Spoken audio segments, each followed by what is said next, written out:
সমাজকে বিনির্মাণ করতে হবে, দ্বীনের প্রতি নিয়ে আসতে। মনে রাখবেন, আজকে সমাজে কোরআনের কোনো দাম নাই আপনার আমার কাছে। তো কোরআনে কারীমের 13 নম্বর পারা 14 নম্বর সূরা ইব্রাহিমের প্রথম আয়াতে আল্লাহ বলছেন, আলিফ লাম রা কিতাবুন আনজালনাহু ইলাইকা লিতুখরিজান নাসা মিনাজ যুলুমাতি ইলান নূর। রব বলেছেন কোরআন একটা ম্যাগনেটিক লাইট, কোরআন একটা চুম্বক। তোমরা সিস্টেমে সমাজের যেই জায়গায় অন্যায় দেখবে ওখানে কোরআন নামক লাইটকে লাগিয়ে দিবে। অন্যায় থাকবে না, অন্ধকার থাকবে না, আলোকিত করে দেবেন কে? আওয়াজ করে বলেন কে? আল্লাহ কোরআন দিয়েছেন লাইট, আর আপনি কোরআনকে বানিয়েছেন বক্তব্যে বাচ্চাদের পড়াবার বই, কোরআনকে বানিয়েছেন জানাজার জিয়ারত করার বই, কোরআনকে বানিয়েছেন শবে বরাত আর শবে কদরে খতম পড়ার বই, কোরআনকে বানিয়েছেন কি মইরা গেলে তার বাড়িতে 10 জন মিলে খতম পড়ার বই, কোরআনকে বানিয়েছেন তাবিজ আর কবজ দেওয়ার বই। কথা বলেন না কেন? তাবিজ দেওয়ার জন্য শুধু বই দিয়েছিলেন কিতাব, আর খতম করার জন্য কোরআন শরীফ দিয়েছিলেন। কোরআন দিয়েছেন পুরা সৃষ্টি, পুরা জাতিকে অন্যায় পথ থেকে আলোর পথ দেখাবার জন্য। যেখানেই অন্যায় থাকবে সেখানেই কোরআন নামক লাইট থাকবে। আজকে কোরআন মসজিদে আছে, বাজারে কোরআন শরীফ নাই। বেচারা বাজারে দোকানদারি করে, মসজিদে আইসা কোরআনের বিধান মতো নামাজ পড়ে, কিন্তু মসজিদ থেকে বের হইয়া দোকানে গিয়ে আর বিধান মতো কোরআনের ব্যবসা করে না। কথা বলেন না কেন? সে কোরআনের বিধান মতো নামাজ পড়ে মসজিদে, কিন্তু এই কোরআনের বিধান মতো দোকানের ব্যবসা করে না। কথা বলেন না? কথা বলেন না কেন? এই জন্য আমার বাসায় 2 হাত জোড় করে বলছি, কেউ রাগ করেন না। আবারও বলছি, কেউ রাগ করেন না। আমার বাসায় এই জমিনের সব থেকে বড় মুনাফিক কে? হ্যাঁ, কেডা? এই জমিনের সব থেকে বড় মুনাফিক মসজিদের মুসল্লি। হ্যাঁ, এরা চিন্তা করতেছে ঘটনা কি? নামাজ টামাজ আমরা পড়ি, আমাদের গালি গালাজ করে গেল। সব থেকে বড় মুনাফিক আপনারা বলেন তো, মুনাফিক কার নাম? তার কথায় কাজে, এটা কথা কয় না কে? বলেন কথায় কাজে তার নাম। যার বুকে আর মুখে মিল নাই তার নাম। যে এখানে একটা বলে ওখানে আরেকটা বলে, সকালে একটা বলে রাত্রে আরেকটা বলে, তার নাম। সবাই বলেন তার নাম। তার নাম। কথায় কাজে মিল নাই তার নাম। ঠিক আছে, তো এখন দেখেন তো, আমরা যে মসজিদে গিয়ে নামাজ পড়ি, মসজিদের নামাজ পড়া এই হুকুম কার? সবাই বলেন। তরিকা কার? রাসূলের। তরিকা কার? আমরা মসজিদে নামাজের আগে যে ওযু করি, হুকুম কার? সবাই বলেন। তরিকা। মসজিদে নামাজ পড়তে ঢুকে ডান পা দিয়ে প্রবেশ করি, এই হুকুম কার? তরিকা। মসজিদে প্রবেশ করে তাকবীরে তাহরিমার জন্য হাত কান পর্যন্ত উঠাই, হুকুম কার? তরিকা কার? আমরা সূরা ফাতিহা আগে পড়ি না অন্য সূরা আগে পড়ি? বলেন না। হুকুম কার? তরিকা কার? আমরা আগে রুকু দেই না আগে সেজদা দেই? বলেন না। আপনারা কোনোদিন নামাজে আগে সেজদা দিয়েছেন না রুকু দিয়েছেন? হুকুম কার? তরিকা কার? আগে ডান দিকে সালাম ফিরেন না বাম দিকে? হুকুম কার? তরিকা কার? আপনাদের কাছে জানতে চাই, এই মুসল্লি মসজিদে প্রবেশ করতে এবং মসজিদে যখন কাজকর্ম করেছে, সকল কাজে কর্মে পূর্ণাঙ্গ হুকুম মেনেছে কার? সবাই বলেন। তরিকা মেনেছে কার? বুঝাতে চাইছে আল্লাহ, এই পৃথিবীতে একমাত্র তোমার হুকুম চলবে, একমাত্র তোমার রাসূলের তরিকা চলবে। মসজিদে ঢুকে চুল পরিমাণ উল্টাপাল্টা করি নাই, তুমি যেভাবে বলতো সেভাবে, তোমার রাসূল যেভাবে করেছেন সেভাবে। এই মুসল্লি মসজিদে আল্লাহর হুকুম মেনে, মসজিদে রাসূলের তরিকা মেনে মসজিদ থেকে বের হয়, নিজের মেয়ের বিয়ের সময় গায়ে হলুদ করে ডেক সেট লাগাইয়া যে গান বাজনা করছিল, এটা কার তরিকা? কথা কওয়া লাগবে। সবাই বলেন কার? মসজিদের তরিকা কার? কার? আর মসজিদের বাহিরে কার? কথা কয় না কার? এই মুসল্লি মসজিদ থেকে বাইরে নামাজে সুন্দর করে আল্লাহর কাছে বলছে, কান্নাকাটি করছে, এই মুসল্লি ঠিক মতো কোরআনের বিধান মতো নামাজ পড়ছে, ও বাজারে গিয়ে দোকানে যে ওজনে কম দিল, কার তরিকা? কথা কয় না। মসজিদে ঠিক মতো নামাজ পড়ছে, আওয়াবিন পড়ছে, চাষ পড়ছে, রুটিন মতো কোরআন শরীফ পড়ছে, এরপরে ফজরের পরে কুদাল একটা কান্দে নিয়া জমিতে গিয়া আর একজনের আইল কেটে ঢুকাই দিছে। কথা বলেন না কেন? এটা কার তরিকায়? মসজিদের কাজে আর বাহিরের কাজে মিল আছে? কথা বলে না, মিল আছে?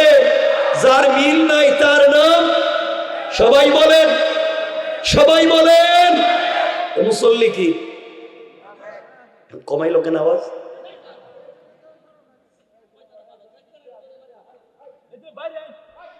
কথা কি এখন বুঝতে পারছেন আমার? কে বুঝলেন? এই যে আপনারা ভাবভঙ্গি ধরে বসে রয়েছেন, আল্লাহরে মসজিদে গিয়ে ঠকেন আর বাইরের দোকানে গিয়ে পাবলিক রে ঠকেন। কথা বলে নাকি? অনেক লোক আছে 5 ওয়াক্ত তাহাজ্জুদ ওয়ালা নামাজি, আল্লাহর কাছে কত সুন্দর করে বলে, আল্লাহ আমি হজে যাইতেছি, সব ঠিক মতো দিতেছি, সম্পত্তি বন্টন করে ছেলেরেও দেয়, সব ছেলেরে ঠিক মতো সম্পত্তি দেয়, কিন্তু নিজের মেয়েরে দেয় না। কথা বলে না কেন? আর মেয়েরে যদিও দেয়, যেটা নদী ভাঙ্গা লইয়া যায় সেটা দেয় মেয়েরে। কথা বলেন, নিজের সম্পত্তি বাবার সম্পত্তিতে ছেলে যেখানেই পাবে মেয়ে সেখানেই পাবে। ছেলে বেশি পাবে হয়তো, মেয়ে কম পাবে, কিন্তু পাবেই। কথা বলেন। তো আপনি ছেলেকে দিলেন, মেয়েকে দিলেন না, মেয়েরে ঠকাইয়া ছেলেরে সম্পত্তি দিয়া আপনি হজে গিয়া কাবার গিলা ভেতরে কাঁদতেছেন আর বলতেছেন আল্লাহ ঠিক মতো দিয়েছি সব, আল্লাহকে কিও বাটপার, নিজের মেয়েরে ঠকাই এখন আমারও ঠকাইতে আইছিস নাকি? কথা বলেন না কেন? এগুলা নাই কেন? এগুলা করেন। গ্রামে এমনও মুরব্বী আছে আল্লাহর ওলির মতো দেখা যায়, চেহারা ওলিয়ার মতো মনে। তো গ্রামে 2 জন দিয়ে মাইল লাগাই এর কাছ থেকে 500 লয়, এর কাছ থেকে 500 লয়। এগুলো এলাকায় নাই? বলেন নাই? এর সকালে বুদ্ধি দেয়, এর বিকালে বুদ্ধি দেয়। আর না হয় এক বিচারের ডেট একদিনে শেষ হয়ে যাইতো, হে 3টা ডেট ফালাইয়া প্রত্যেক ডেটে 500 করে ইনকাম করে। আছে না নাই? তাহলে শয়তান শুধু মক্কায় না, এখানে জুতা কি শুধু কম কর কি মক্কায় মারবেন না ওখানে? কথা কয় না? 8 লাখ খরচ করে মক্কায় গিয়া যারা মারবেন কঙ্কর, এরে মারার আগে আল্লাহ হেরে কইতেছে, আল্লাহ হে আল্লাহর কাছে কইতেছে, আল্লাহ হে আমারে পাত্তর মারতে আইছে, আমি শুধু এই গ্রামে খাই নাই, বুশও খাই নাই, আমি কোনোদিন পাকুটিয়া পাকুন দিয়ে এলাকায় গিয়া কোনোদিন ফেন্সিডি লিয়া আবার ব্যবসাও করি নাই, এই এলাকায় জীবনে কোনোদিন কিশোরগঞ্জে কটিয়া দিতে যাই নাই, এরপরে আমারে পাত্তর মারতে আইছে। আল্লাহ আমার যদি বড় শয়তান তো গ্রামে পড়ে রয়েছে। সুতরাং জুতা যদি মারাই লাগে, কঙ্কর যদি মারাই লাগে, এই সমাজে দুর্নীতিবাজদেরকে আগে মারা দরকার, ঠিক কিনা বলে? আর ভাবভঙ্গি দূরে বসে রয়েছেন এখানে অলিয়ার মতো। বাইচা গেছেন কি আপনারা যে আল্লাহ আমারে দেরিতে উঠেছে, বুঝছেন না? দেরিতে উঠছে, বেশি রাত্রে তোর কথা বলবো না। আমার কথা বোধহয় খারাপ পাইতেছেন? সমাজ নষ্ট করে এখানে অলিয়ার মতো বসে রয়েছে। কি ভাবভঙ্গি ধরছে? এমনও লোক আছে এলাকায় বউরে পিড়ায়, বউরে মারতে মারতে তসবিহ পড়ে মসজিদে যায়। শয়তান তুই কামটা করে না। কয়েকদিন আগে একজন কইল বউরে মারতে মারতে বউরে কইতেছে তুই আমার আব্বা ক। বউ মায়ের খাইতে খাইতে কইতেছে তুই আমার আব্বা, এবার আমার সাইডে দে। এ বন্ধু বান্ধবের কাছে গিয়ে কয় তোমরা আমার চিনুনি আমি কেডা? আমি বউরে বাপ ডাকাইয়া ছেড়ে দিছি। শয়তান আল্লাহরে কইতেছে, আল্লাহ আমার শয়তান বানাইয়া তোমার লাভ হইছে কি? এই কামটা তো আমিও করিনি। কথা বলেন। এগুলা নাই এলাকায়? বউরে পিডায় না? অনেক আছে বউরে তালাক দেয়, বউর মারেও দেয়, গ্রাম শুদ্ধা দেয়, সব তালাক দেয়। তালাক দিয়ে আমি বুঝি নাই কিছু, হ্যাঁ বুঝে নাই, তালাক দিছে হ্যাঁ বুঝে না। আর আমাদেরও কিছু হুজুর আছে কয় তালাক হয়েছে তো কি হয়েছে, তুই আমার 500 টাকা বাড়াইয়া দিস, আমি দিতেছি ফতুয়া। কথা বল না কেন? কি চলছে সমাজে? সমাজ নষ্ট, সমাজ শেষ। তসবিহ পড়ে জান্নাতে চলে যাইবেন, আর ভাবভঙ্গি ধরে জান্নাতে চলে যাবেন। নামাজ পড়ে মসজিদে শুধু জান্নাতে চলে যাবেন। আপনার সালাত আপনাকে অন্যায় অনাচার থেকে বাঁচাতে পারলো না। এই সালাত আপনাকে জান্নাতে নিয়ে যাবে না। আপনার লজ্জা হয় না? আপনি দাঁড়িয়ে রেখে বসে রয়েছেন, তসবিহ পকেটে নিয়ে বসে রয়েছেন। আপনার ইমান আপনাকে ঘুম থেকে উঠাইয়া 100 হাত দূরে গ্রামের মসজিদ মসজিদে নামাজ নিতে পারে না, আপনার ইমাম 10 হাত দূরে মসজিদে আপনাকে ঘুম থেকে উঠাইয়া মসজিদে নামাজ নিতে পারে না, কেমনে লজ্জা নাই, কেমনে বিশ্বাস করেন এই ইমান আপনাকে পুলসিরাতের পুল পার করে জান্নাতে নিবে? কথা বলেন। আপনার গড়ের সাথে মসজিদ, আপনার ইমান আপনাকে মসজিদে নামাজে নিতে পারে না, এত দুর্বল। এই ইমান আপনাকে পুলসিরাত পার করে জান্নাতে নিবে কইছে কোন শয়তানে? কি ভাব ভঙ্গি! শুধু আমার কথা খারাপ পাইতেছেন? খারাপ পাইলে কি কিয়ামত পর্যন্ত আমার দাওয়াত দিবেন না এলাকায়? তো কথা শুনেন কি বলতে চাই। সমাজ নষ্ট, কোথাও দিন নাই। আল্লাহ আমাদেরকে হেফাজত করো। সবাই একটু বলেন না আমিন, বলেন না। কত জায়গায় নষ্ট হয়েছে। আজ বাচ্চারা মসজিদে নামাজে যায় না। অনেক পিচ্ছি পিচ্ছি বাচ্চা আছে, অনেক পিচ্ছি পিচ্ছি বাচ্চা আছে আজকালকে মসজিদে নামাজে যায়, আর কিছু মুসল্লি আছে এদেরকে বাইর করে দেয়। কথা বলেন না? কেন দেন? কেন দেন? বাচ্চার কি হয়েছে? কেন বাচ্চারা বের করে দেন বলেন না? আমার দিকে তাকান। বাচ্চাদেরকে মসজিদ থেকে বের করে দেন। বাচ্চারা মসজিদে চিল্লার জন্য বের করে দেন। এই তো চিল্লাইব বাচ্চা না, আপনি চিল্লাইবেন। আল্লাহর ওয়াস্তে সমাজকে সুন্দর করেন। আমার দিকে তাকান। এখানে কি, এখানে কি, এখানে আপনারা যান, এদিকে আসেন, নাইলে অন্য কোথাও দূরে যান। যত দূরে গিয়ে চিল্লাইতে পারেন যান।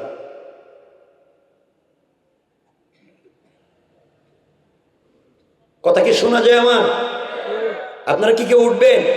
এই যে দূর দূরান্ত থেকে এসে বসে গেছেন, যদি আপনারা বসেন আমি কথা বলবো, আর বসেন না যদি কথা বলতাম না। বসবেন তো ইনশাল্লাহ?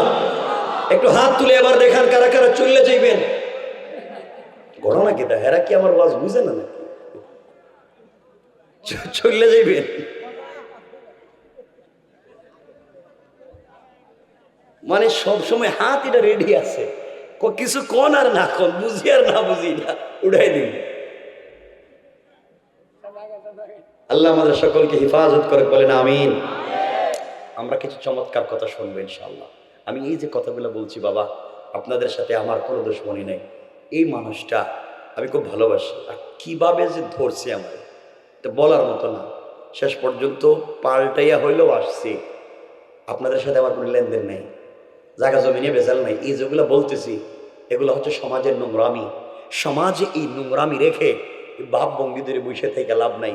কারণ রসুল পাককে পাঠিয়েছেন আল্লাহ এই পাবলিকরে ভাব ভঙ্গি ধরাবার জন্য নয়, রসুলকে পাঠিয়েছেন একমাত্র কেবলমাত্র এই মানুষের চরিত্রের পরিবর্তন করবার জন্যে। মানুষের চরিত্রের যদি পরিবর্তন না হয় জান্নাতে যাওয়া যাবে? বলেন যাবে? 1 মিনিট একটা কথা বলি। কেন বললাম যে আপনারা শুধু নামাজ পড়ে যেতে পারবেন না?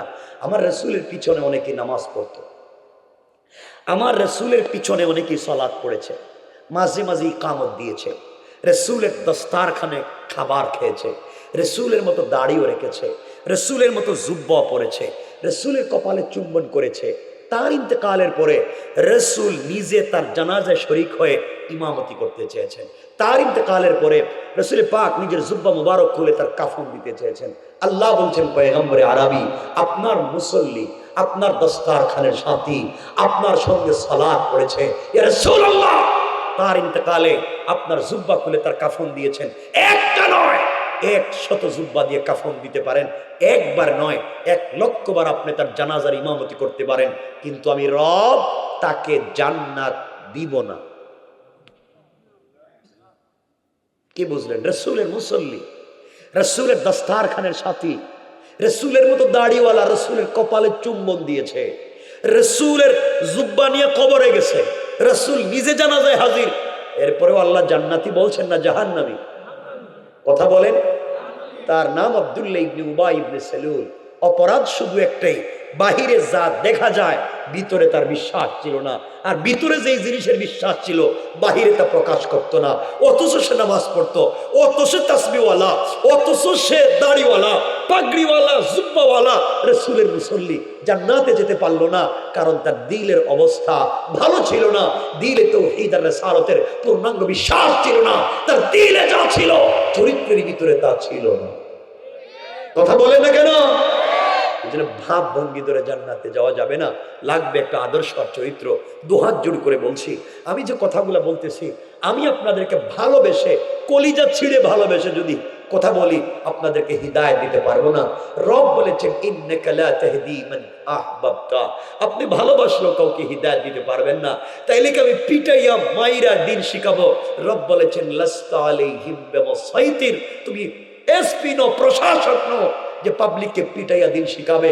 রাসূলের কাছে জানতে চাইলাম, ইয়া রাসূলুল্লাহ, ভালোবেসে হিদায়াত দিতে পারবো না, মাইরাও দিন শিখাতে পারবো না, আমাদের কাজ কি?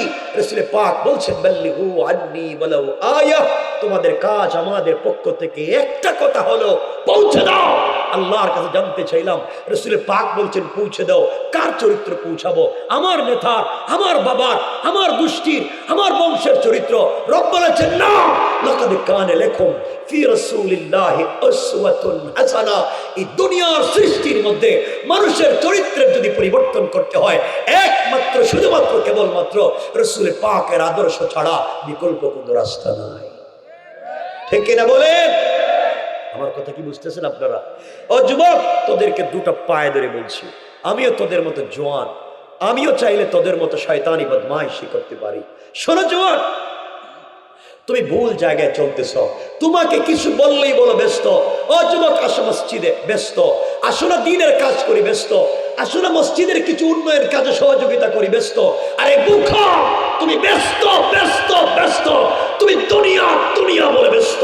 তুমি জানো না তোমার চাইতে কোটি গুণ বেশি ব্যস্ত আজরাইল তোমাকে নিয়ে। কথা বলেন? হয়তো এলাকার সব থেকে বড় ব্যবসায়ী তুমি, বিজনেস ম্যাগনেট, সারাদিন বিজনেস করে, কোটি টাকার বিজনেস তোমার, ফ্যাক্টরি তোমার, ইন্ডাস্ট্রি তোমার, কল কারখানা তোমার, মার্কেট তোমার, সারাদিন বিজনেস করে, বিকাল বেলা ক্যাশের বাক্স খুলেছ, টাকা গুনতে গিয়েছ, টাকা আমার, পয়সা আমার, বিজনেস আমার। বুকা, তুমি হাত দিয়েছ ক্যাশের বাক্সে টাকা গুনতে। হয়তো আজরাইল আল্লাহকে বলছে, আল্লাহ, ও বলতেছে পয়সা তার, ও বলতেছে বিজনেস তার, একটা বারও তোমার কথা মনে করেনি। রব আমি কি করব? রব বলছেন আজরাইলকে দে, কান বরাবর একটা থাবড়া দে। ও বেচারা পয়সায় হাত দিয়েছে, দেখা যায় ব্রেন স্ট্রোক। আছে না নাই? আছে না নাই? আপনি হয়তো আমেরিকা চলে যাবেন, আপনি স্টুডেন্ট ভিসা আমেরিকা চলে যাচ্ছেন, আপনি স্পাউস ভিসা ইংল্যান্ডে চলে যাচ্ছেন, আপনি পারমিট নিয়ে কানাডা চলে যাচ্ছেন, আপনি ফ্রিডম কান্ট্রিতে যাচ্ছেন, লাইফকে এনজয় করবেন, বিউটিফুল লাইফ। ওখানে যেমন মন ধরে তেমন চলা যায়। আমি চলে যাচ্ছি, সবার কাছ থেকে বিদায় নিচ্ছেন, ব্যাগেজ লাগেজ ঠিক করেছেন, আগামীকালকে আপনার ফ্লাইট, সবার কাছ থেকে বিদায় নিয়ে পাসপোর্টটা বালিশের নিচে রাইকে ঘুমাইছো, আগামীকালকে তোমার ফ্লাইট, সবার কাছ থেকে বিদায় নিলা, একজনকে বুইলা গেলে তার নাম আল্লাহ, একটা বারো রবের কথা মনে করলো না। আজরাইল বলছে, আল্লাহ, হাত দিয়েছেন আপনি, পা দিয়েছেন আপনি, পঞ্চ ইন্দ্রিয় দিয়েছেন আপনি, চিন্তা করবার ব্রেইন দিয়েছেন আপনি, সবার কাছ থেকে বিদায় নিল, একটা বারও তোমার কথা মনে করলো না। আল্লাহ পাসপোর্ট বালিশের নিচে রেখে ঘুমাইছে, কালকেও চলে যাইব, আমি কি করব? আমসিকাও আত্রু, ওরে ছাইড়া দিব না ধর্ম। আল্লাহ বলে বুক বরাবর থাবড়া দে, দিছে তো ঘুমের ভিতরে বুক বরাবর থাবড়া, দেখা যায় ঘুমের ভিতরে হার্ট অ্যাটাক। কথা বলেন না কেন? রব আফসোস করে বলছেন, ঘটনা কি? তোমরা কেন আমাকে ভুলে যাচ্ছ? দুহাত জোড় করে জোয়ান তোদেরকে বলছি, তোমরা আজকে প্রেম ভালোবাসায় মত্ত। অযুবক, হয়তো তোমার গার্লফ্রেন্ড আছে, আমার কথা শোনো, আমি তোদের ভাই, তোদেরকে বলছি শোনো, হয়তো তোমার গার্লফ্রেন্ড আছে, হয়তো তোমার প্রেমিকা আছে, তার বিউটিফুল চেহারা, বডি স্ট্রাকচার ডিজাইন করা, তার স্মার্ট একটা বিউটিফুল, তার বয়স, হে যখন টেলিফোনে কথা বলো, বাতের প্লেট ফালাইয়া কুত্তার মতো তুমি দৌড় দৌড় তার সঙ্গে কথা বলার জন্য। যুবক, তুই জানিস না যার প্রেমে পড়ে পড়ালেখা বাদ দিয়েছ, যার প্রেমে পড়ে ফেন্সিডিল ইয়াবা ধরেছ, যার প্রেমে পড়ে নামাজ রোজা বাদ দিয়েছ, যুবক তুই জানিস না ওই মেয়ে যদি আগামী কালকে ঘুম থেকে উঠে তোমার যে স্মার্ট, তোমার চাইতে টাকাওয়ালা আরেকটা যুবককে পেয়ে যায়, কসম রব্বে পাকের জাতের হয়তো এক মিনিটও লাগবে না তোমাকে ভুলে যেতে। কেন তুমি ভুল পথে যাও? কেন তুমি ওই পথে যাও? এই নোংরামির পথে কেন যাও? তুই জানিস না, যার পিছনে পয়সা ব্যয় করতে করতে 20 বছরের প্রবাসের জিন্দেগির সব টাকা, বাপকে দেখতে পারো না, ভাই বোনকে দেখতে পারো না, রাত দিন শয়নে স্বপনে ওই মেয়েটাকে চিন্তা করো, আর স্বপ্ন দেখতেছো তাকে নিয়ে তুমি সংসার সাজাবে। বুকা, তুই জানিস না সারা জিন্দেগি দিলে আগামীকালকে যদি ওই মেয়েটা দেখে আমেরিকার সিটিজেন পাসপোর্টওয়ালা কোনো যুবক দাঁড়িয়েছে, ইংল্যান্ড কানাডার কোনো যুবক দাঁড়িয়েছে, হয়তো তোমাকে না বলে হাত ধরে চলে যেতে পারে। ঠিক কিনা বলেন? রব আফসোস করে বলেছেন, ইয়া আইয়ুহাল ইনসান, ইয়া আইয়ুহাল ইনসান মা গাররাকা বিরাব্বিকাল কারীম। এই মানুষ, তোর কি হয়েছে? কে তোকে ধোঁকা দিয়েছে আমার মতো মহান রব থেকে? অথচ আল্লাযী খালাকাকা, আমি তোকে বানাইছি, আমার হাত দিয়ে তোকে বানাইছি, তুই একটাবার আমাকে ভালোবাসতে পারলি না, তুই নোংরার পচা গান্দার পিছনে লাইফ নষ্ট করে দিচ্ছিস। আল্লাহ বলছেন, গোলাম আয় আমার কাছে আয়, তোর কথা কেউ না শুনলেও আমি শুনবো। এই জন্য আমার রাসূল, আমার আল্লাহ তোমার রাসূলের সঙ্গে সম্পর্ক করেছেন। আমার রাসূলের সঙ্গে তো আমার আল্লাহ প্রেম করেছেন। আমার আল্লাহ মাঝে মাঝে আমার রাসূলকে ডাক দিতেন। আমার আল্লাহ আমার রাসূলকে ডাক দিয়ে বলতেন, ইয়া আইয়ুহাল মুদাসসির। মাঝে মাঝে বলতেন, ইয়া আইয়ুহাল মুজাম্মিল কুম ফাআনজির ওয়া রাব্বাকা ফাকাব্বির ওয়া সিয়াবাকা ফাতাহির। মাঝে মাঝে ডাক দিয়ে বলতেন, ও চাদরওয়ালা চাদর খোলো, ও কম্বলওয়ালা কম্বলের নিচ থেকে বের হও, ও কলিজার টুকরা বন্ধু হাবিবুল্লাহ, আমি তোমার প্রেমে, আমি তোমার প্রেমে একটা মিনিটও ঘুমাই না। তুমি কেমনে আয়েশাকে নিয়ে কম্বলের নিচে ঘুমিয়ে আছো? ও প্রেমিক হাবিবুল্লাহ, তুমি খাদিজাকে নিয়ে ঘুমিয়ে আছো। আল্লাহু আরশে ইস্তাওয়া, আমি আরশে আজিমে একা একা ভালো লাগে না। ও বন্ধু, তোমারে না আমি বানাইছি, তুমি কেমনে ঘুমাইলে স্ত্রীকে নিয়া, কেমনে ঘুমাইলে আমাকে ভইলা? আমি রব না তোমার সাথে কথা বলতে চাই, সারাদিন অপেক্ষা করি, রাত কখন গভীর হবে আমি না একটা বার তোমার সঙ্গে কথা বলতে চাই। আমি না তোমার প্রেমে পড়ে গিয়েছি। উঠো, ঠান্ডা পানি দিয়ে ওযু করো, সিজদায় গিয়া সুবহান রাব্বিল আলা বলে আমাকে ডাক দাও। আমি রব আরশে আসিমে থাকবো না, সাথে সাথে তোমার ঘরের দরজায় হাজির হয়ে যাবো। রব তো তার না। তুমি কেমনে সে রবকে বলে যাও? আমি কেমনে তোমাদেরকে বোঝাবো? কেমনে সেই রবকে বলে থাকো? রব, এই পৃথিবীতে তুমি কাউকে সন্তুষ্ট করতে পারবা না ভাই। তুমি যদি 70 বছর প্রবাসে থাকো, 70 বছর ঢাকা শহরে এলাকা ছেড়ে কাজ কাম করো, টাকা পয়সা ইনকাম করো, তুমি জিন্দগিতেও তোমার স্ত্রীকে খুশি করতে পারবা না। স্ত্রী বলবে, তুমি 70 বছর ইনকাম করে করছো কি? সব তো করছো তুমি তোমার ভাই বোনের জন্য। কথা বলেন না? ভাই বোন বলবে, তুমি আমাদের জন্য কি করছো? সব তো করছো তুমি তোমার স্ত্রী সন্তানের জন্য। কথা বলেন না? আপনি যাদের পিছনে মাথার গাম পায়ে ফেললেন, যাদের জন্য জীবন যৌবন বিসর্জন করলেন, 50 বছরের প্রবাসের লাইফ যৌবন কাটাইয়া বাড়িতে আসছেন, এখন ডায়াবেটিস, এখন হাই প্রেশার, লো প্রেশার, চলতে পারেন না, কেউ আপনারা দেখে না, কারণ টাকার মেশিনটা এখন অফ হয়ে গিয়েছে। যাদের পিছনে সময় নষ্ট করেছ, কসম 100% তাদেরকে সন্তুষ্ট করতে পারবে না। কিন্তু রব বলেছেন, গোলাম, হাজারো গুনাহ করে তুই যখন একটা বার আমার দিকে তাকাইয়া আল্লাহ বলে ডাক দিস, আমার না খুব খুশি লাগে, সব কিছু ভুলে গিয়া একটা ডাকে আমি আল্লাহ 100% খুশি হয়ে যাই। তুমি কেমনে সে রবকে বলে যাও? কথা তো অনেক, কিন্তু আস্তে আস্তে সময় যাচ্ছে আর আমি দেখতেছি, লম্বা করবো না, কিন্তু মানুষের কষ্ট, আপনাদেরকে কষ্ট দিব না ইনশাআল্লাহ। কষ্ট হচ্ছে আপনাদের? আমার কোথায় অসুবিধা হয়? এখন আর বৃষ্টি পড়ে মনে হয়, পানি পড়ে মনে হয়? পানি পড়লেও বোঝা যাবে না, শুধু আমার দিকে তাকান, আমার কথাগুলো শুনেন, দেখবেন ভিজে গেছেন কিন্তু মনে নাই। রব বলেছেন, কোরআন মানুষকে আকৃষ্ট করতে পারে। কোরআনের একটা মুজিজাই হচ্ছে মানুষকে প্রলুব্ধ করা, মানুষকে একত্রিত করা, মাছির মতো বসে রাখা, এটা কোরআনের কাজ। তুমি শোনো, রব বলেছেন, বান্দা তুই তো পাগল, কেমনে আমাকে ভুলে যাস? রাত্র যখন সন্ধ্যা হয়, যখন আমি আপনি ঘুমাইয়া যাই, তখন ফেরেশতা আল্লাহর কাছে নোটিশ করে, আল্লাহ, এই যে গোলাম তোমার বল্টু মিয়া কঠিয়াদের গোলামটা ঘুমাবে? আল্লাহ সারাটা দিন নাফরমানি করেছে, একটা বারও তোমার কথা শুনে নাই।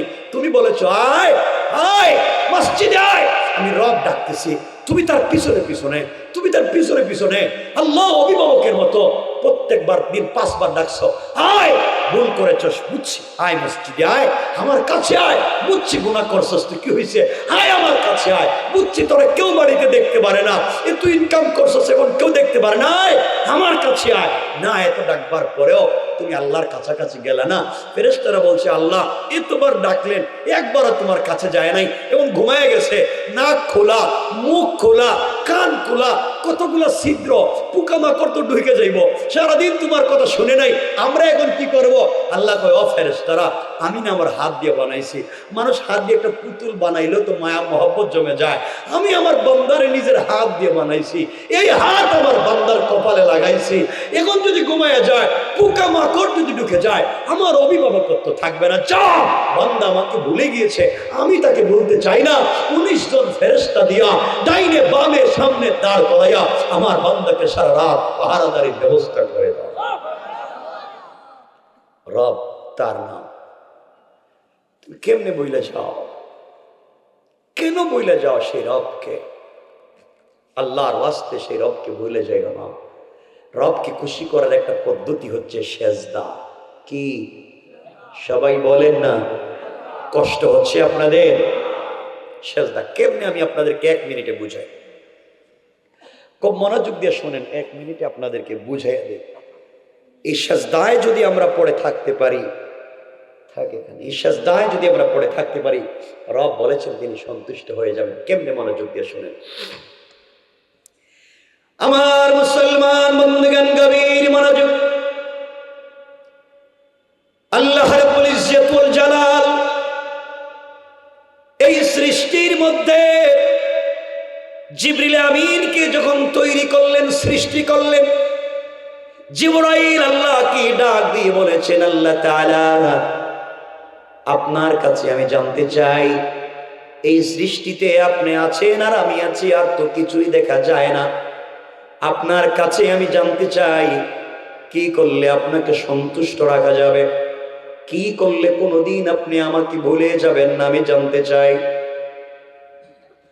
আল্লাহ রাব্বুল ইজ্জত ওয়াল জালাল বলছেন জিবরাইল রে, এই পৃথিবীতে আমি যা সৃষ্টি করেছি আর আমি যা সৃষ্টি করি নাই, আরশ, কুরসি, লৌহ কলম, জান্নাত, জাহান্নাম, জিন্নাত, ইনসান, ফেরেশতা, আমি যা সৃষ্টি করলাম আর যা সৃষ্টি করি নাই, সব যদি তুমি আমাকে দিয়ে দাও, আমি আল্লাহকে কিন্তু সন্তুষ্ট করা যাবে না।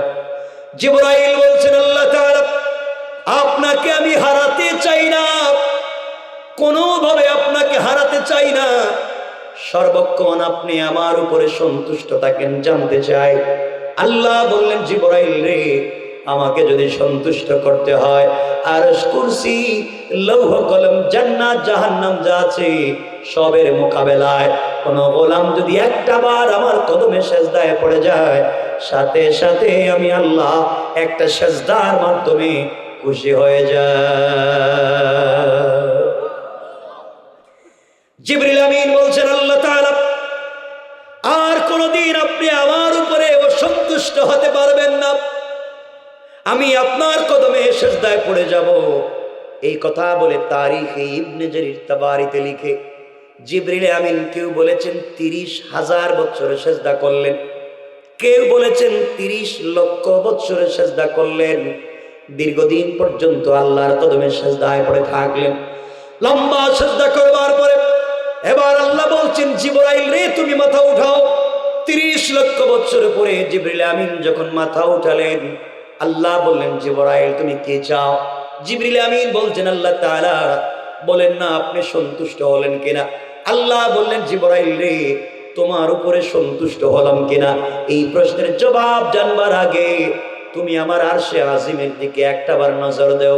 জিবরিল আমিন যখন আল্লাহ তাআলা আরশে আজিমের স্ট্রাকচার আর ডিজাইনের দিকে তাকালেন, ওখানে তাকাইয়া দেখে লেখা আছে লা ইলাহা ইল্লাল্লাহু মুহাম্মাদুর রাসূলুল্লাহ। জিবরাইল দেখে ওখানে তাওহীদ লেখা একটা কালেমা লেখা। আল্লাহর কাছে ডাক দিয়ে জানতে চাই, আল্লাহ তাআলা আপনার কাছে আমি জানতে চাইলাম 30 লক্ষ বছর সিজদা করেছি, আপনি সন্তুষ্ট হলেন কিনা? এই প্রশ্নের জবাব জানতে চাই। আর আপনি কি না আমাকে কালেমা দেখাইয়া দিলেন, ব্যাপার কি? আল্লাহ বললেন, জিবরাইল এই কালিমার ভিতরে তোমার প্রশ্নের জবাব আছে। আয় আল্লাহ তাআলা, কেমনে আমি জানতে চাই? কিছুই তো আমি বুঝলাম না। আল্লাহ বললেন, জিবরাইল তাহলে শোনো, আখিরি জামানার পয়গম্বর সরকারে কায়নাত দু জাহানের সরদার নবী রহমত জনাবে মুহাম্মদ রাসূলুল্লাহ সাল্লাল্লাহু আলাইহি ওয়াসাল্লাম, আমার কলিজার টুকরা হাবিবুল্লাহ, আখিরি জামানায় যাকে পয়গম্বর বানাতে চাই, এই কালিমা আমি আল্লাহ তাকে উপহার দিতে চাই। আখিরি জামানায় তার যারা উম্মত হবে, আখিরি জামানায় আমার যারা গোলাম হবে, আখিরি জামানার গোলামেরা দুনিয়ার জমিনে যাওয়ার পরে কম পক্ষে 5 ওয়াক্ত সালাত ফরজ পড়বে। কত ওয়াক্ত? আওয়াজ কমবে, আওয়াজ কমলে রেখে দিন। আমি বলছি একা চিল্লাতে পারবো না। কয় ওয়াক্ত? সবাই বলেন। আর যাদের ঠুট নড়ে না, এটা কি বন্ধ হয়ে গেছে নাকি? তা আল্লাহ এমন বন্ধ করা দিব পরে ঠকে যাবে। কয় ওয়াক্ত? 5 ওয়াক্ত। জিবরিল আমিনকে আল্লাহ বলছেন, শোনো জিবরাইল, আখিরি জামানার গোলামেরা কমপক্ষে 5 ওয়াক্ত সালাত ফরজ পড়বে।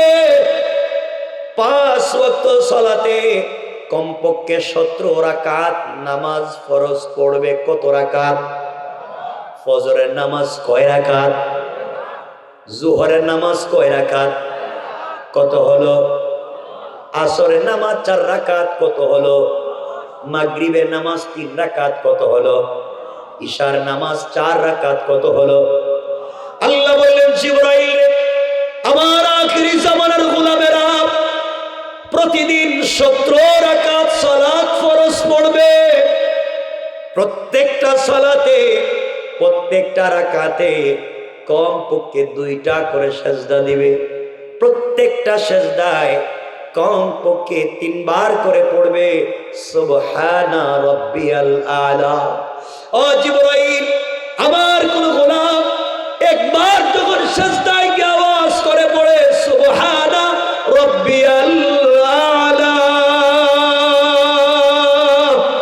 আমার কোন গোলাম যখন সিজদায় গিয়ে একবার পড়বে সুবহানা রাব্বিয়াল আলা, জিবরাইল রে 30 লক্ষ বছর সিজদায় পড়ে যে শান, যে মান আর মর্যাদার মালিক হতে পারল না, আখিরি জামানার গোলামেরা সিজদায় গিয়ে একবার যখন পড়বে সুবহানা রাব্বিয়াল আলা, তার ওই একবারের সুবহানা রাব্বিয়াল আলার মর্যাদা তোমার 30 লক্ষ বছরের সিজদার চাইতে বেশি হয়ে যাবে। পড়েন সুবহানাল্লাহ, আল্লাহু আকবার।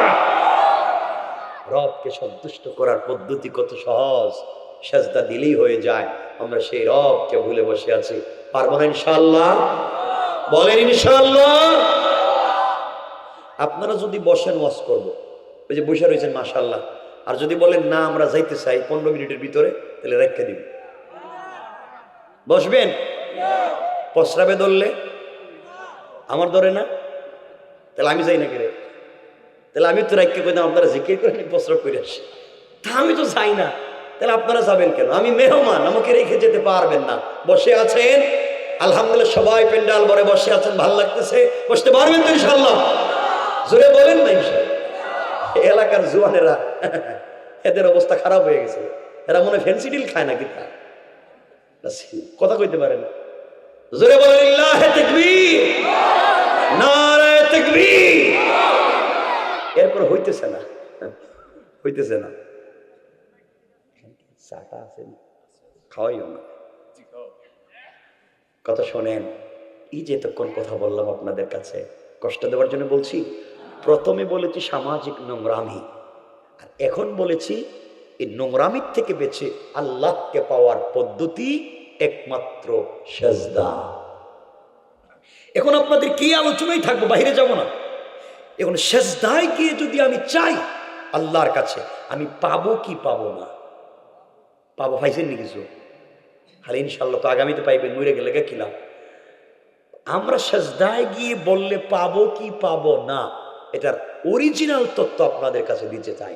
যে রব যে বললেন তিনি সেজদা দিলে খুশি হন, আমরা জানতে চাইবো সেজদা দিলে তো খুশি হবেন ঠিকই, কিন্তু আমরা চাইলে কিছু দিবেননি, জানার দরকার আছে না নাই?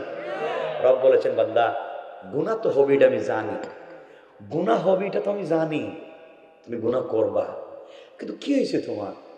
তোমার হয়েছেটা কি? গুনাহ হয়েছে তো কি হয়েছে? জেনা করে ফেলেছ, কি হয়েছে? নামাজ ছেড়ে দিয়েছ, হয়েছে কি? অন্যায় করে ফেলেছ, কি হয়েছে? ঠিক আছে, কাউরে বলার দরকার নেই, গুনাহ হয়ে গেছে, আসো, কেউ জানবে না, আসো সেজদায় এসে আমাকে কানে কানে বলো, আল্লাহ আমি তো তোমার কদমে সেজদায় পড়ে গেছি, কেউ জানে না আমি এমন এমন গুনাহ করে ফেলেছি। আল্লাহ বলছেন শোন, আমি কথা দিলাম পৃথিবীর কাউকে জানতে দিব না, আমি কিন্তু তোকে মাফ করে দেব। আল্লাহু আকবার। রব কার নাম জানো না, সেদিকে নিয়ে যেতে চায়। রব চাইলে কি পারে না? সেজদার পাওয়ার কি? সেজদার পাওয়ার কি? সেজদার এটা বলবো, শুনবেন তো? আচ্ছা, জোয়ান যারা আছো টেলিফোনে মিস কল আসলে যাইতে পারবে না, তোমাদের তো ডাইরেক্ট ফোন আসেই না এখন, তুমি মিস কল আসো, এই ওয়াজ আজকে করবো না, শুধু বয়সের সামনে যাই। এই আলোচনার শুরুতে 1 মিনিট কথা বলি, 1 মিনিট, যেটা আমি বলতে চাই চমৎকার একটা কথা। হযরতে ফাতেমা রাদিয়াল্লাহু তাআলা আনহার জিন্দেগি থেকে সেজদার একটা চমৎকার কথা আপনাদেরকে শোনায়া আমরা আলোচনা শেষ করব। কিন্তু আলোচনা যদি লম্বা হয় আর যদি কেউ উঠেন তাহলে কিন্তু বিপদে পড়বেন, আজরাইলকে বইলা দিলে কিন্তু রাস্তায় ফালাই দেবো থাপনা মাইরা, এই কামটা কি কইরেন না। আমরা সামনের দিকে যাই। আমার মুসলমান বন্ধুগণ, গভীর মনোযোগ। এই পৃথিবীতে হযরতে ফাতেমা রাদিয়াল্লাহু তাআলা আনহা যখন ছোট, এখন পর্যন্ত বিয়ের বয়স হয় নাই, রাসূল পাক তাকে বিয়ে দেন নাই। চলার পথে সামাজিক ভাবে ইহুদির মেয়ের সাথে তার সম্পর্ক হয়ে গেল। আল্লামা জুলফিকার নকশবন্দি খুতুবাতে জুলফিকারে চমৎকার করে লম্বা করে বলেছেন, আমরা সংক্ষেপ করে করে শুনব। হযরতে ফাতেমা রাদিয়াল্লাহু তাআলা আনহার সাথে এক ইহুদির মেয়ের সম্পর্ক হয়ে গেল, বান্ধবীর সম্পর্ক, বন্ধুত্বের সম্পর্ক হয়ে গেল। ছেলে আর মেয়ে না মেয়ে মেয়ে? আমাদের দেশের বন্ধুত্ব ছেলে মেয়ে। দীর্ঘদিন চলতে থাকলো। কেউ বলেছেন এই বন্ধুত্ব 6 বছর, কেউ বললেন প্রায় 1+12 বৎসরের মতো সম্পর্ক হয়ে গেল হযরতে ফাতেমার সঙ্গে ইহুদির মেয়ে। এই দীর্ঘদিন চলার কারণে মেয়েটা বুঝতে পেরেছে ফাতেমা কত চরিত্রবান, কত আদর্শবান, কত ভদ্র ভালো মানুষ, মেয়েটা বুঝতে পেরেছে, নচেত দীর্ঘদিন পর্যন্ত সম্পর্ক থাকতো না।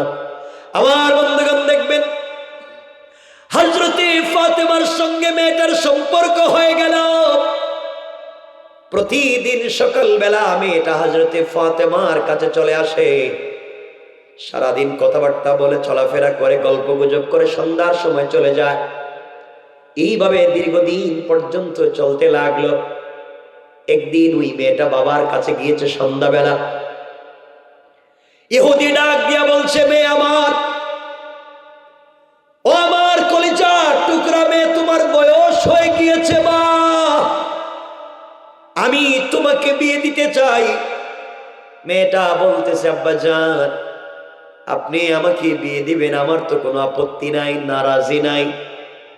ইহুদি বলতেছে, মেরে আমি তোমাকে বিয়ে দিতে চাই, আমার আর কোনো সন্তান নাই তুমি ছাড়া, আমি এই দুনিয়ার একজন শিল্পপতি, পয়সাওয়ালা, স্মার্ট ইহুদির ছেলেকে তোমার জন্য সৎপাত্র হিসাবে সিদ্ধান্ত নিলাম।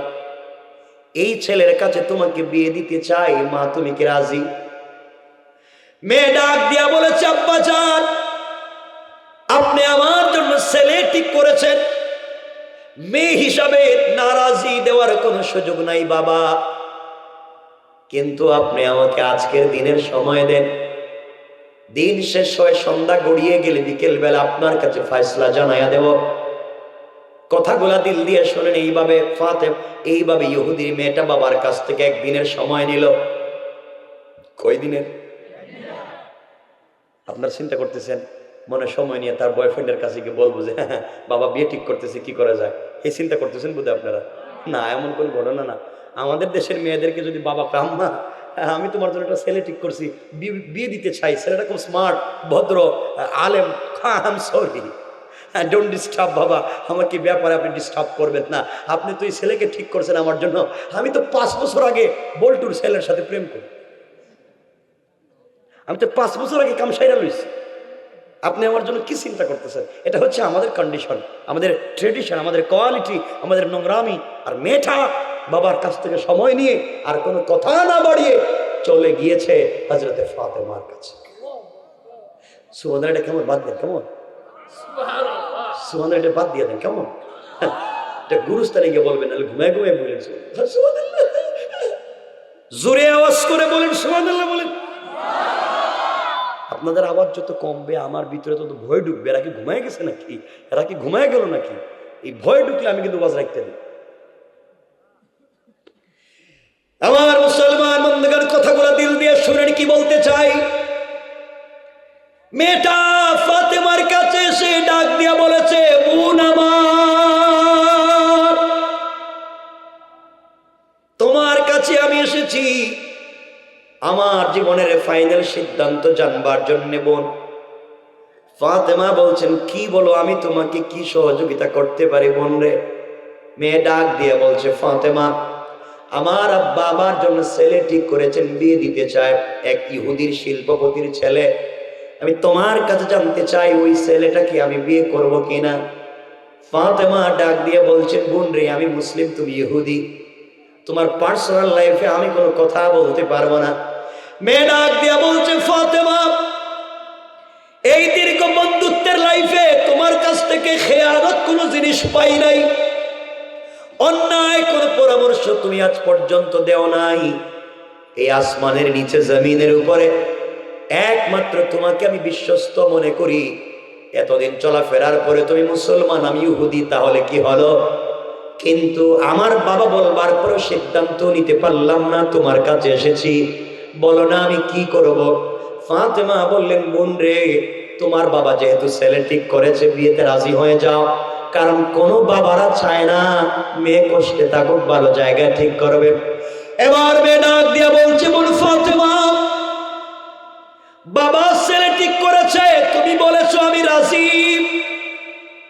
একমাত্র তোমার পরামর্শে আমি রাজি হতে পারি, কিন্তু আমার একটা শর্ত আছে। ফাতেমা বলছেন, শর্ত আমাকে বলে লাভ কি, বলবা তো তোমার বাবাকে। ফাতেমাকে মেয়েটা বলছে, বোন রে, শর্ত তোমার সঙ্গে। ফাতেমা বলেন, বিয়ে করবা তুমি, শর্ত কেন আমার সাথে? মেয়ে বলছে, ফাতেমা, আমি বিয়েতে রাজি, শর্ত হলো তুমি যদি আমার বিয়েতে যাও। সুবহানাল্লাহ, একটু জোরে কোন। তুমি যদি আমার বিয়েতে যাও, আমি বিয়েতে রাজি। ফাতেমা বললেন, আমি মুসলিম, তুমি ইহুদি, আমি যদি তোমার বিয়েতে যাই,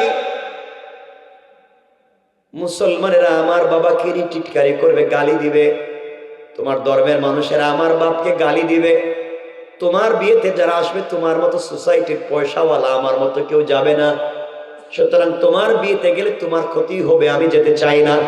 ফাতেমাকে জড়িয়ে ইহুদির মেয়েটা কপালে চুম্বন করে বলছে, বোন ফাতেমা, আমি ধর্মের ওয়ানসিহাত শুনতে চাই না, আমি বলতে চাই তুমি যাবে কিনা বলো। তুমি যদি আমার বিয়েতে না যাও, এই সৃষ্টির মধ্যে কোনোদিন আমি কোনো ছেলেকে বিয়ে করব না।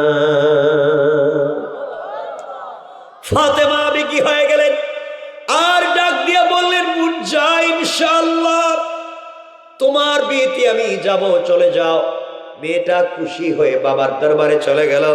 বাবার কাছে গিয়ে ডাক দিয়ে বলেছে, আব্বাজান, আপনি আমার জন্য ছেলে ঠিক করেছেন, বাবা আমার কোনো আপত্তি নাই, আমি বিয়েতে রাজি। বাবা মেয়েকে জড়িয়ে বলছে, মারে, আমার এত সহায় সম্পত্তি কে দেখবে, তুমি যে রাজি হয়েছ, বাপ খুশি হয়ে গিয়েছি। মেয়েটা ডাক দিয়ে বলছে, আব্বাজান, বিয়েতে রাজি, কিন্তু আমার একটা শর্ত আছে বাবা। কি শর্ত জানতে চাই? তোমাকে কি দেওয়া লাগবে মা বলো, আমি সব দিতে রাজি। মেয়ে ডাক দিয়ে বলছে, আব্বা জান আমার শর্ত হলো, আমার বিয়েতে মুহাম্মদ ইবনে আব্দুল্লাহর মেয়ে ফাতেমাকে ইনভাইট করেছি, দাওয়াত করেছি, ও কিন্তু আমার বিয়েতে আসবে। ইহুদির যেন পায়ের রক্ত মাথায় উঠে গিয়েছে, তেলে বেগুনে চুলে উঠলো।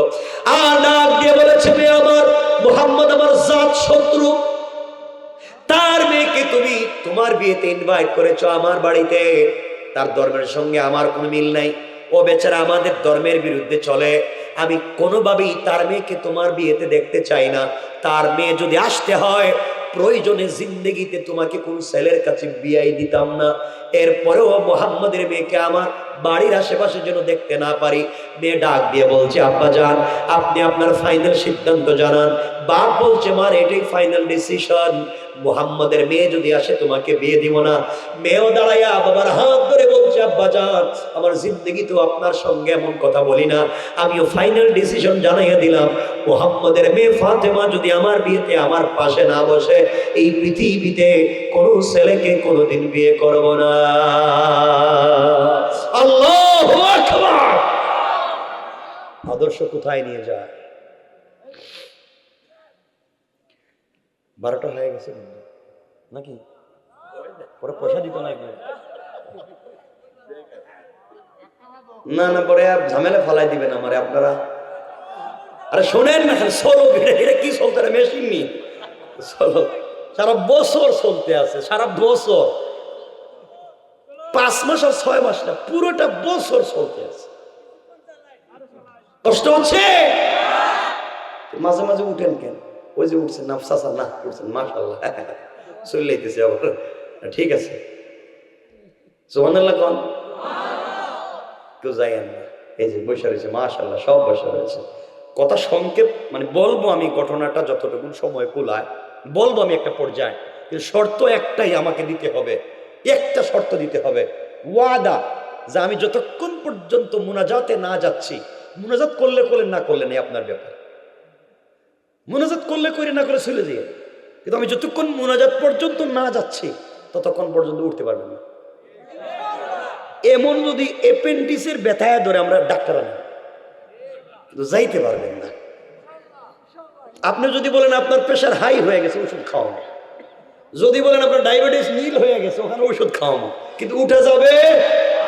জুড়ে বলেন উঠা যাবে? এই তো মনে হইতেছে আপনারা আসেন, মানে মরা মানুষ কইব আমরাও যেমন হেরাও তেমন। যাক আমরা সামনের দিকে যাই। আমার বন্ধুগণ, মেয়ে যখন বলছে আব্বা জান জিন্দেগিতে আমি কোনোদিন বিয়ে করব না, ইহুদি চিন্তা করলো, আরে আমার একটা মাত্র মেয়ে, আমার এত সহায় সম্পত্তি, আর সবাই জানে আমি মেয়ের বিয়ে ঠিক করেছি, এই মুহূর্তে যদি মেয়ে বিয়ে না করে তাহলে সমাজে আমার ইজ্জত থাকবে না, বিয়ে তো করাই লাগবে। এবং পরামর্শ একটা কৌশল করছে, একটা কৌশল কি কৌশল করতেছে, যে মেয়েরে যে ভাবেই হোক বিয়েতে রাজি করাতে হবে, দেখি কি করা যায়। কৌশল করে বলতেছে, মা আমি তোমার সাথে মস্কারা করছি মা, মুহাম্মদের মেয়ে ফাতেমা আসলে আমার কোনো আপত্তি নেই, আসো, কিন্তু আমার শর্ত আছে। আব্বা তোমার শর্ত কি? আমার শর্ত হলো মুহাম্মদের মেয়ে যদি তোমার বিয়েতে আসতে হয়, তোমার বিয়েতে আমি যাদেরকে ইনভাইট করেছি সব পয়সাওয়ালার মেয়ে, ছেলে মেয়ে, কোটিপতির ছেলে মেয়ে, ডিজাইন করো স্মার্ট কাপড় পরে আসবে। আর মুহাম্মদ তো গরিব মানুষ, 3 বেলা 1 বেলা খাইতে পারে না, থাকবার ঘর নাই, ঘর বানাইবার পয়সা নাই, তার মেয়ে তো নতুন জামা কাপড় পরে আসবে না, ছেঁড়া কাপড় পরে যদি তোমার বিয়েতে আসে ইজ্জত থাকবে না। আমার শর্ত একটাই, হে তোমার বিয়েতে আসুক নতুন জামা পরে আসুক। তার উদ্দেশ্য হইল নতুন কাপড়ও পাবে না, বিয়েতেও। এই কৌশল নিছে কে? ইহুদি। কে? কথা বলেন কে? আর এই কথা শুনেই আল্লাহ শুনছেন, আস্তে কথা বলে গেল, আল্লাহ শুনছেন। আল্লাহ কয় আমি সিদ্ধান্ত নিলাম এখন ফাতেমা বিয়েতে যাবে, নতুন জামা কাপড় পরে যাবে। আল্লাহু আকবার। এই জন্য আল্লাহ কোরআনে বলছেন, ওয়া মাকারু ওয়া মাকারা আল্লাহ। আল্লাহু আকবার। কে বলছেন? কে বলছেন? তোমরা যত কৌশল করো আর মনে করছে কৌশল করেই তোমরা চ্যাম্পিয়ন, আল্লাহু খায়রুল মাকিরিন। রব বলেছে আমার চাইতে বড় কৌশলী এই পৃথিবীতে আর কেউ নাই। আমার বন্ধুগণ, মেয়েটা দৌড়াইয়া ফাতেমার কাছে চলে এসেছে, ডাক দিয়ে বলেছে, বোন রে, আমি তোমার কাছে জানতে চাই বোন, তুমি আমার বিয়েতে যাও। বাবা কোনোভাবে রাজি হতে চায় না, যেতে পারবা। কথাগুলো শুনে ফাতেমা হাও করে কান্না শুরু করে দিলেন আর বললেন, বোন রে, আমি এমন বাবার ঘরে জন্ম নিয়েছি, 3 বেলা 1 বেলা খেতে পাই নাই, নতুন জামা কাপড় পাওয়া তো দূরের কথা, থাকবার কোনো ঘর নাই, জিন্দেগিতে কোনো অনুশোচনা নাই, অভিযোগ নাই, কারণ আমি দুনিয়ার কিছুই চাই না। আমি তো ভালোবেসে ফেলেছি একজনকে, তার নাম আল্লাহ। তুমি বলেছো নতুন জামা, নতুন জামা আমি পাবো না, তোমার বিয়েতেও যেতে পারবো না। মেয়েটা বলছে, বোন রে, আমি তো শুনলাম তুমি কতদিন আমাকে বলেছ তুমি একজনকে ভালোবাসো, তোমার সৃষ্টিকর্তা আল্লাহকে তুমি মনে প্রাণে ভালোবাসো, সারাদিন অপেক্ষা করো রাত্র কখন গভীর হবে, আর তুমি নামাজে দাঁড়াইয়া তেলাওয়াত করবে আর তার সঙ্গে কথা বলবে। তুমি আমাকে কতদিন এই কথাগুলা বলছো? তুমি আমাকে বলেছ তোমার আল্লাহ গোটা দুনিয়া সৃষ্টি করেছে, আসমান জমিন যা দেখা যায়, সূর্য নক্ষত্র সব তোমার আল্লাহ সৃষ্টি করেছে। তুমি আমাকে বলেছ বোন রে, যে আল্লাহর এত ক্ষমতা, যে আল্লাহর এত পাওয়ার, যে আল্লাহ সব করতে পেরেছে তোমার বিশ্বাস মতে, যার জন্য না খেয়ে থাকো, যাকে না দেখে নামাজ পড়ো, যাকে না দেখে রোজা রাখো, ওই আল্লাহ কি পারে না? এত ক্ষমতাবান আল্লাহ কি পারে না তোমাকে একটা কাপড় দিতে? আমার মন বলছে তুমি যদি তোমার আল্লাহকে মনে প্রাণে বলতে পারো, আমার মন বলছে তোমার আল্লাহ তোমার জন্য কাপড়ের ব্যবস্থা করে দিবে। আল্লাহর কথা শুনে হযরতে ফাতেমা বেগী হয়ে গেলেন। এক পর্যায়ে বলে ফেললেন, বোন রে, ইনশাআল্লাহ আমি তোমার বিয়েতে যাব এবং এই পৃথিবীর সব থেকে দামি কাপড় পরে যাব। মেয়েটা দৌড়ে বাবার কাছে গিয়ে বলছে, আব্বাজান, ফাতেমা বিয়েতে আসবে আর বলেছে নতুন জামা পরে আসবে। ইহুদি মুস্কি মুস্কি হাসে, নতুন জামা পাবে, ঘরে খাবার নাই, হ্যাঁ নাকি জামা পাবে, আসবে, আসতে পারবে না। আমার বন্ধুগণ, লম্বা কথা সংক্ষেপ করে দিলাম। ধরেন বিয়ে আগামীকালকে, কোন দিন? মধ্যখান এগুলো বাদ, যে মার্কেটে যাইতে হইব, আলতা আলকাতরা লিপস্টিক লইতে হইব, সেগুলো বাদ দিয়ে দিলাম আজ, নাকি ডাইরেক্ট বিয়াতে যাইতেছে, কারণ দেরি হয়ে যাইব নাইলে। আমার বন্ধুগণ, এক পর্যায়ে আগামীকালকে বিয়া, সন্ধ্যার সময় মেয়েটা ফাতেমার কাছে এসে বলছে, ফাতেমা, আগামীকালকে বিয়ে, কাপড় কি পেয়েছ? আশ্চর্য হয়ে গেলেন ফাতেমা, বোন, আমি ভুলে গিয়েছিলাম তোমার বিয়ে আগামীকালকে, আমি তো কোনো কাপড়ের ব্যবস্থা করতে পারিনি, তবে তুমি যাও, আমার মন বলছে আল্লাহ তাআলা কাপড়ের ব্যবস্থা করে দিবে। রাত্র গভীর হয়ে গিয়েছে, ইশার সালাত পড়লেন গভীর রজনীতে, মুসল্লা বিছায়া সেজদার মধ্যে পড়ে, যা আলোচনার শুরুতে বলছিলাম সেজদার পাওয়ার, সেজদায় পড়ে গিয়েছেন হযরতে ফাতেমা, আর চোখের পানি ছেড়ে ছেড়ে আল্লাহকে ডাক দিয়ে চিৎকার করে করে বলতেছে, আল্লাহ তাআলা, তোমার কাছে আমি কিছু বলতে চাই। ফাতেমা সেজদায় পড়ে আল্লাহকে ডাক দিয়ে বলেছে, আল্লাহ, দুনিয়ার জমিনে তোমার কাছে আজ পর্যন্ত কিছু চাইলাম না, আয় আল্লাহ তাআলা, সারাদিন না খেয়ে থাকি, অপেক্ষা করি কখন রাত্র হবে তোমার কদমে সেজদা করব, কখন নামাজে সূরা ফাতিহা তেলাওয়াত করব আর তুমি আমার কথার জবাব দিবা, আমি কানে শুনি। ওগো মালিক, জীবনে তোমার কাছে আমি কোনো জিনিস চাইলাম না। ফাতেমা তোমাকে ভালোবেসে ফেলেছে, ফাতেমা তোমাকে ছাড়া কোনো জিনিস বুঝে না। আমি পৃথিবীর সম্পদ চাই না, গাড়ি বাড়ি কিচ্ছু চাই না, আখিরাতে তোমাকে পেতে চাই। তুমি বলেছো হারাম খাওয়া যাবে না, আমি হারাম ধরি না। তুমি বলেছো হালাল ছাড়া যাবে না, হালাল ছাড়ার কোনো জিনিস খাই না।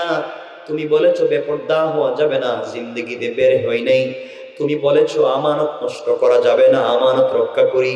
তোমাকে না দেখে সেজদা করি, তোমাকে না দেখে রোজা রাখি। আর মনে বড় আশা, একদিন তোমাকে দেখবো। আয় আল্লাহ তাআলা, দীর্ঘদিনের ভালোবাসায় তোমার কাছে কিছু চাইলাম না। কতদিন তুমি বলেছো বাবার কাছে, বাবা বলেছেন সেজদায় যা চাওয়া যায় তা পাওয়া যায়। আয় আল্লাহ তাআলা, আজ আমি সেজদায় পড়ে গেলাম, তোমার কাছে ছোট্ট একটা জিনিসের আবদার করলাম। ওটা আমার চাহিদা পূরণের জন্য না, আমাকে সৌন্দর্য বাড়াবার জন্য না, আমার মানসিক আনন্দ দেওয়ার জন্য না। আয় আল্লাহ তাআলা, আজকে তোমার কাছে একটা জিনিস আমি চাইবো। বাবার সঙ্গে দ্বীনের দাওয়াত দিতে পারি না, বাবা বাহিরে বাহিরে পাবলিকের কাছে দ্বীনের দাওয়াত দেয়, আমি মেয়ে হওয়ার কারণে যেতে পারি না। আয় আল্লাহ তাআলা, আজ তুমি আমাকে একটা কাপড়ের ব্যবস্থা করে দাও, যেভাবেই হোক আমাকে একটা কাপড়ের ব্যবস্থা করে দাও। আমি আগামীকালকে ইহুদির মেয়ের বিয়ে বাড়িতে যেতে চাই, কাপড় পরে, সৌন্দর্য বাড়িয়ে নয়, আনন্দ উল্লাস করে নয়, ওই বিয়ে বাড়িতে কাপড় পরে যেতে চাই, যেন দ্বীনের দাওয়াত হয়ে যায়। ওই কাপড় পরে যখন ইহুদির মেয়ের বিয়ে বাড়িতে যাব, আমার কাপড়ের দিকে তাকায়া পুরা বাড়ির মহিলারা যেন কালিমা পড়ে মুসলমান হয়ে যায়। আয় আল্লাহ তাআলা, তোমার কাছে আমি একটা কাপড়ের আবদার করতে চাই, যে কাপড় পরে বিয়েতে যাব। চোখের পানি ছেড়ে সেজদা করলেন, সেজদার থেকে মাথা উঠালেন, মুসল্লা রেখে দিলেন, সুস করতে লাগলেন, আহারে কালকে কেমনে যাব। হঠাৎ করে নাক টান দিয়া দেখে ঘরের ভিতরে আলাদা একটা খুশবু পাওয়া যায়, আলাদা একটা পারফিউম পাওয়া যায়। হঠাৎ করে তাকালেন, ঘরের পশ্চিম কর্নারের দিকে তাকাইয়া দেখে কে যেন দুইটা কাপড়ের প্যাকেট রেখে চলে গিয়েছে। ফাতেমা প্যাকেটগুলো হাতে নিলেন, আশ্চর্য হয়ে গেলেন। ঘরের দরজা লাগানো, আমি একা নামাজ পড়লাম, দূর থেকে কে আসলো। কাপড়গুলো হাতে নিলেন, দৌড়ে বাবার কাছে পৌঁছে গেলেন, দরজায় নক করে বাপকে জড়িয়ে বলছেন, কলিজার টুকরা বাবা, আমি তোমার গরিব বাবার মেয়ে, আমি ফাতেমা বলছি, বাবা আজকে আমি সালাতের ভিতরে ছিলাম, কান্নাকাটি করলাম, আমি একটা কাপড়ের আবদার আল্লাহর কাছে করেছি, কে রেখে গেল আমি জানি না। রাসূল পাকের কাছে কাপড়ের প্যাকেট দেয়া হযরত ফাতেমা নিজের রুমে চলে আসলেন। নবীজি কাপড়ের প্যাকেট করলেন, খুলে দেখেন একটা প্যাকেটে একটা সালোয়ার, একটা কামিজ, আর একটা প্যাকেটে ওড়না। বুঝতে পারলেন এটা যেভাবেই হোক এটা জান্নাতি পোশাকের কোয়ালিটি, কারণ জান্নাতি মহিলাদের পোশাক হবে তিনটা, সালোয়ার, কামিজ আর ওড়না। এর দাম কত হবে বলার সময় নাই। ওড়নার ভিতরে স্টোন করা, ডিজাইন করা পাথর দিয়ে, গ্লাস দিয়ে যে ডিজাইন করা থাকবে, পাথরের দাম কত হবে বলবার সময় নাই। আমার রাসূল চিন্তায় পড়ে গেলেন, কাপড় কোথা থেকে আসলো।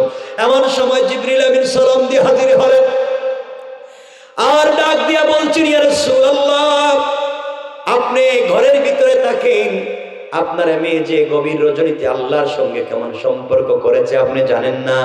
ফাতেমা ঘরে থেকে আল্লাহর সঙ্গে কি সম্পর্ক করেছে আপনি জানেন না। আজকের গভীর রাত্রে সেজদায় পড়ে ফাতেমা আল্লাহর কাছে একটা কাপড়ের আবদার করেছে। আমি ছিলাম সিদরাতুল মুনতাহায়, সৃষ্টির শেষ প্রান্তরের বড়ই গাছের নিচে, কুল গাছের নিচে। আল্লাহ আমাকে ডাক দিয়ে বলছেন, জিবরাইল যা, জান্নাতুল ফিরদাউসে যা, ফাতেমার জন্য একটা কাপড় নিয়ে যা। আয় আল্লাহ, ফাতেমা নামাজে ছিল, আর এই কাপড় আমি জান্নাতুল ফিরদাউস থেকে নিয়ে এসেছি। আল্লাহু আকবার।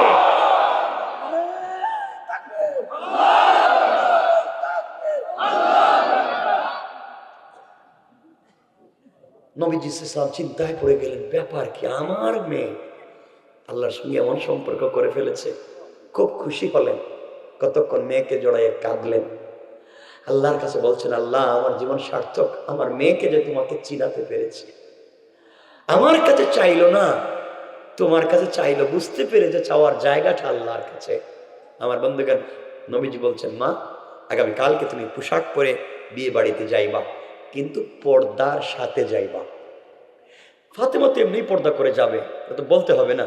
এরপরে রাসূল পাক বললেন, শিক্ষা হলো, কারণ আমাদের দেশের মেয়েরা যেই দিন নতুন জামা কাপড় পরে, ওই দিন দেখবেন আর পর্দা টর্দা করে না। আমি জানি না এটা আপনাদের এলাকার কন্ডিশন কি, দেখবেন নতুন জামা যেদিন পরে এদিন পর্দা, কথা বলেন না কেন। যেদিন মার্কেটে যাবে দেখবেন নতুন জুতা পরছে, হিল জুতা, আলকাতরা লাগাইছে, মানে লিপস্টিক সব লাগাইয়া, দামি পারফিউম দেয়া, ব্যাগ একটা কান্দে নিয়ে মার্কেটে যাইতেছে, স্বামীও সাথে, স্বামী পিছনে, বাচ্চা একটা কুলে নিয়ে করতেছে, হে বাচ্চা কুলে নিয়ে হাঁটতেছে, আর বউ সামনে একটা মানুষ হাঁটতেছে, মানে একটা বিশাল এক ব্যক্তি হাঁটতেছে হাতির মতো সামনে, হে বাচ্চা কুলে নিয়ে বসে রয়েছে। এগুলো হয় না। আমি বলতেছি ভালো মানুষ আছে, সমাজ চলবে কেমনে? তো আমার বন্ধুগণ, রাসূল পাক বলছেন পর্দার সাথে যাইও। আমার বন্ধুগণ, সংক্ষেপ করে দিই, পরের দিন হযরতে ফাতেমা সকালবেলা জান্নাতি পোশাক পরে, একটু ফাতেমা রাসূল পাকের মেয়ে, আরেকটু আল্লাহ যাকে বানাতে চাচ্ছেন সাইয়্যিদাতুন নিসাই আহলিল জান্নাহ, জান্নাতি মহিলাদের সরদারনি যাকে বানাতে চাচ্ছেন, সাইয়্যিদা শাবাবি আহলিল জান্নাহ, হাসান হুসাইনের মা যাকে বানাতে চাচ্ছেন, আসাদুল্লাহিল গালিব, আল্লাহ যাকে বিজয়ী বাঘ বানিয়ে পাঠিয়েছেন, সে আলীর স্ত্রী যাকে বানাতে চাচ্ছে, যেমন তেমন মেয়ে ফাতেমা না, তিনি যাচ্ছেন ইহুদির মেয়ের বিয়ে বাড়িতে নতুন ডিজাইনের পোশাক পরে। যখনই বিয়ে বাড়িতে ইহুদির মেয়েকে একটা ঘরের ভিতরে কিছু মহিলারা বেষ্টন করে অর্নামেন্ট জুয়েলারি পরাইয়া নতুন বধূর মতো সাজিয়ে বসে আছে, ফাতেমা যখন ঢুকছেন, ঢুকতে দেরি হয়েছে, পুরোটা গাঁ জান্নাতুল ফিরদাউসের মিষ্টি আম্বরের ঘ্রাণে মুখরিত হইয়া জান্নাতি পোশাকের আলোতে পুরোটা ঘর আলোকিত হয়ে গিয়েছে। মহিলারা নতুন বধূরে বাদ দিয়া ফাতেমার দিকে তাকায় বলতেছে, ফাতেমা ঘটনা কি, এটা কেমন কাপড় পরছো? পুরো ঘর আলোকিত হয়ে গেছে, পুরো বাড়ি আলোকিত, পুরো ঘরের ভিতরে কি পারফিউম দিয়েছ, এত মজার স্বাদের পারফিউম তো আর পাই নাই, এই কাপড়টা কোত্থেকে পাইছো? এত ডিজাইনের সুন্দর কাপড় আমরা জিন্দগি তেমন ডিজাইন দেখি নাই, স্টোনের ডিজাইন করা, গ্লাসের ডিজাইন করা, বুঝতে পারলাম না কোথায় পাইছো। আমরা তো পয়সাওয়ালার মেয়েরা এত সুন্দর পোশাক পাইলাম না, তুমি গরিবের মেয়েটা কোথায় পাইছো? ফাতেমা বললেন, আমি এটা কিনে আনছি। কি করছে? আমি এটা কিনে আনছি। যা বলেন তো এখন কোন কি, আপনি গরিবের মেয়ে, আপনি কিনে আনছেন, এটা কই পাইছেন? আমি কিনে আনছি তো বললাম, আমার বাপ গরিব হইলে কি আমি পয়সা পাই না, আমি কিনে আনছি। মহিলার যে জিদ কম না বেশি? কথা বলেন। ফাতেমা যখন বলছে কিনে আনছি, আজকে বিয়াই হবে না, বিয়া বন্ধ, আগে কাপড় কেমনে কিনছো এটা আমাদের জানা লাগবে। সুবহানাল্লাহ নাই? ফাতেমা বললেন, দেখো তোমরা এই কাপড় জিন্দগিতে দেখো নাই, একটু দেখে আলো, হাতটা দিয়া দাও, এটাই তোমাদের বরকত, আর কিছু পাইবা নাই, কাপড় তো কেনার কোনো ব্যবস্থাই তোমাদের নাই, পয়সা পাতি নাই, এটা দেখে আলো। আচ্ছা কোন তো মানুষ, মহিলাদের রাগ উঠতেছে, গরিবের মেয়ে কই কি আমাদের? আল্লাহু আকবার, জোরে বলেন আল্লাহু আকবার। খালি জেদ উঠতেছে। ফাতেমাকে যখন একজন হাত দিয়েছে কাপড়ে, দেখছো তো কাপড়, তোমার বাপ দাদার 14 গোষ্ঠী সম্পত্তি বিক্রি করলো, এই কাপড়ে একটা হাত্তরের দাম হইতো না। এই কথা শুনে স্যার বিয়েই বহে উঠতে গেছে, কর আমার বিয়ে আজকে হবে না, বাপ আমার বিয়ে দিতেছে, কি কাপড় কিনে দিছে, আমার এই কাপড় না দিলে বিয়েই করতাম না। আল্লাহু আকবার বলেন না। এই কাপড় কি আর কিনতে পাওয়া যায়? মহিলারা বলতেছে আজকে বিয়ে হবে না, সবাই বলতেছে আমাদের বাপ দাদার 14 গোষ্ঠী সম্পত্তি বিক্রি করে হইল, জামাই সম্পত্তি বিক্রি করে হইল, দরকার হলে কিডনি বিক্রি করুন, তাও একটা আইফোন 15 এর দরকার। কি কর? ঠিক কইতেছে, আমি কিডনি বিক্রি করে দিব। আমার বন্ধুগণ, এক পর্যায়ে মহিলারা বলতেছে সব বিক্রি করে দিতে রাজি, এরপরে এই পোশাকের দরকার। আমার ভাইরা,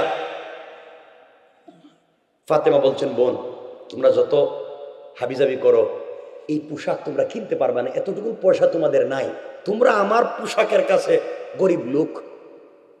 কত ধনির মেয়েরা বসে রয়েছে, আর ফাতেমা 3 বেলার খাবার নাই, এদেরকে বলতেছে তোমরা গরিব লোক, এই কাপড় কিনতে পারবে না। মহিলারা বলছে, ফাতেমা বেশি কথা বলে ফেলছো, বলো কোন মার্কেট থেকে কাপড়টা কিনে আনছো। ফাতেমা বলছেন, আমি যে মার্কেট থেকে কাপড় কিনছি, আমি যে দোকান থেকে কাপড় কিনছি, এই দোকানের নামই তোমরা জানো না। মহিলারা কয়, ফাতেমা কও কি, আমরা এই দেশের সব মার্কেট চিনি, দোকান চিনি, ম্যানেজারের নাম্বারও আছে। কথা বল নাকি? আমাদের দেশের মহিলারা স্বামীর নাম্বার সেভ থাকুক আর না থাকুক, দোকানের ম্যানেজারের নাম্বার আছে। কথা বল না কেন? আমরা ম্যানেজার রে চিনি, দোকান চিনি, মার্কেট চিনি, এবং মার্কেটের সিফা গল্লিও চিনি, চিপাই চিপা গলি কোন দিকে আছে এটাও আমাদের জানা আছে। আর তুমি বলতেছো চিনি না। ফাতেমা বললেন, তোমরা এগুলা চিনবা না। সবাই বলতেছে, ফাতেমা বিয়ে শাদী হবে, সব হবে, আজকে কিচ্ছু হবে না, এই কাপড় লাগবেই আমাদের। আচ্ছা, এটা কি এখন পাওয়া যাওয়ার সম্ভাবনা আছে? এই কাপড় লাগবেই। এই কাপড়ের স্বাদ আমরা নিতে চাই। তুমি বলো কোন মার্কেট থেকে কিনছো?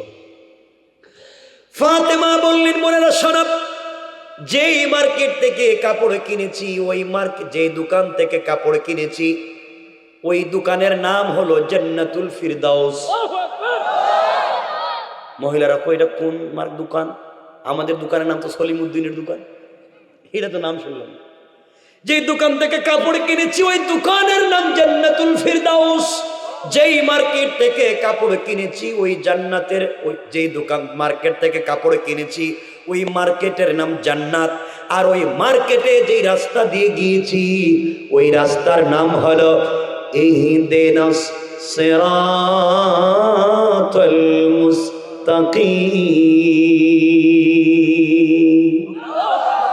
মহিলারা, সিরাতে মুস্তাকিম নামক রাস্তায় চললে সামনে গেলে জান্নাত নামক মার্কেট পাইবা।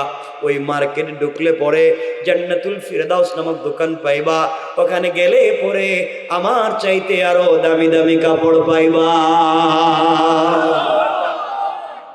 মহিলারা চিন্তা করলো, জান্নাত, জান্নাতুল ফিরদাউস, সিরাতে মুস্তাকিম, এটা তো জীবনে শুনলাম না, তো জীবনে নামও শুনি নাই। এগুলো কি কও তুমি, কই আছে এগুলা? আছে, এগুলো তোমরা চিনবা না।